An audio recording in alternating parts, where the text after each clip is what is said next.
და კვლავ საქართველოს ჰეპატიტის საერთაშორისო დღესთან დაკავშირებით სასჯელ აღსრულების ნომერ მერვე დაწესებულებაში ჰეპატიტის პროგრამის ავტორები პროგრამაში ჩართულ მსჯავრდებულ პაციენტებს შეხვდნენ და პროგრამის მიმდინარეობის შესახებ მათი შეფასება და მოსაზრებები მოისმინეს.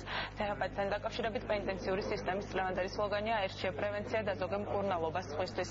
სასჯელ აღსრულებისა და პრობაციის სამინისტრომ ჰეპატიტის პროგრამის დაწყების გადაწყვეტილება 2013 წელს მიიღო. პროგრამა ფონდ ღია საზოგადოება საქართველოს მხარდაჭერით სამინისტროს სამედიცინო დეპარტამენტმა და ქვეყნის წამყვანმა სპეციალისტებმა შეიმუშავეს.